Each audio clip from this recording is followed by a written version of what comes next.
In this module, we'll be looking at how to evaluate sources of information. Once you've conducted your searches and retrieved some potentially useful materials for your research, it is important to evaluate the sources you've found.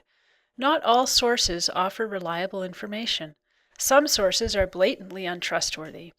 In most cases, however, it will be less clear whether or not the book, article, or website you're looking at offers accurate, well-researched information.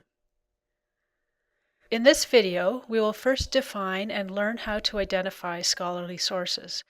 Then we'll consider some of the questions we should ask when reading scholarly sources in order to think critically about the academic literature on a research topic. As a university student, you've likely already been introduced to the term scholarly sources. Scholarly sources, also referred to as academic, peer-reviewed, or refereed sources, are authored by scholars and professionals who are experts in their fields.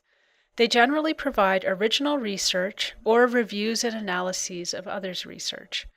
They are often subject to a peer review process prior to publication, in which other experts review the work to ensure that it meets the standards of quality academic research.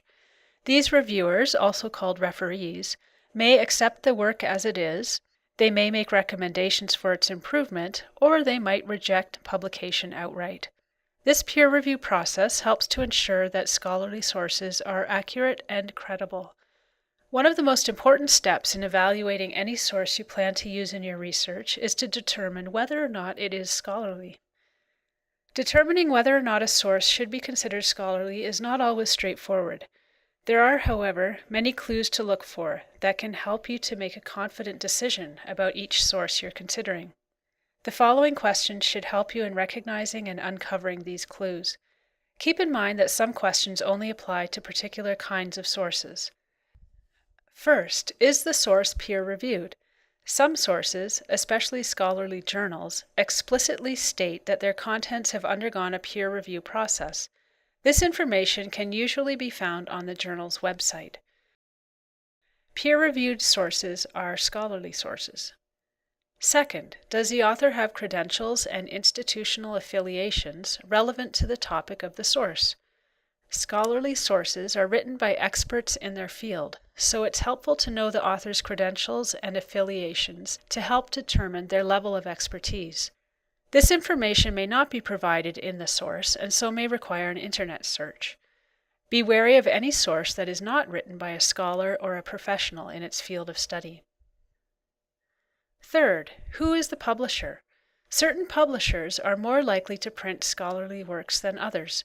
Academic institutions, for example Oxford University Press, professional organizations such as the American Psychological Association, and government offices or departments typically publish trustworthy materials. Publishing companies may publish scholarly and non-scholarly works, though many specialize in one or the other. Routledge, for example, is a prolific publisher of academic books, journals, and online resources.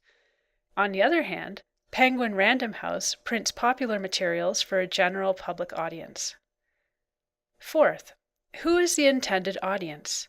This may not be immediately clear, but a close examination of the source should help you to determine whether the author is writing to the general public or to others with a specialized knowledge of the subject area. Scholarly sources are written by experts for experts, so be especially cautious with any source that doesn't seem to assume a reader familiar with the discipline. Fifth, does the source include citations? Scholarly sources are founded on extensive academic research and always cite their sources. Look for footnotes, endnotes, a reference list, or a bibliography, and ensure that most of the sources cited also appear to be scholarly.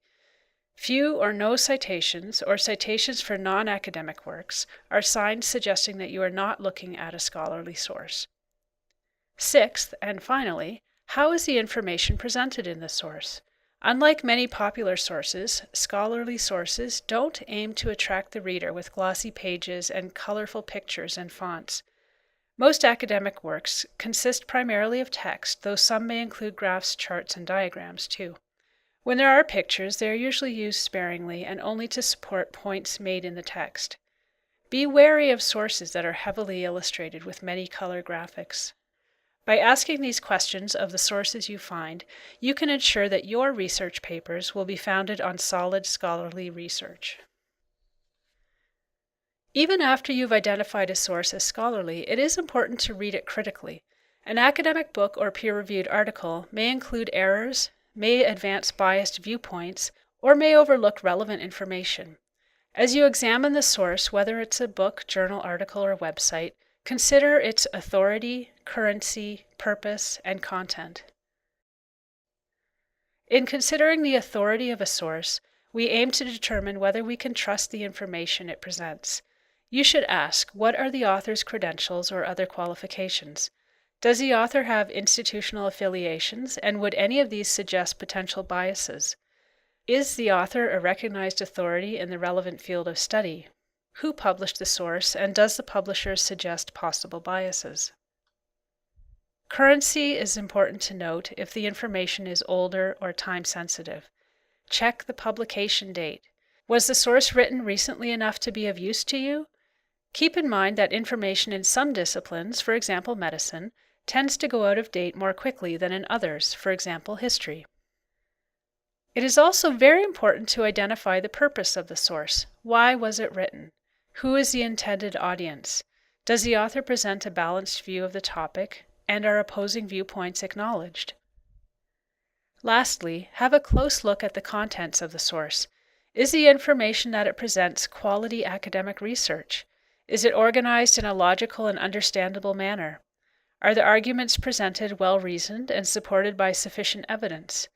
Does the source include a bibliography or reference list? If so, how long is it, and are the materials cited scholarly sources? By thinking critically about the sources you use in your research, you become an active participant in scholarly debate.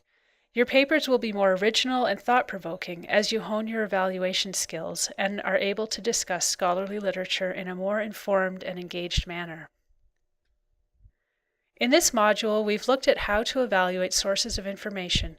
We've considered the differences between scholarly and popular sources and how to distinguish between them.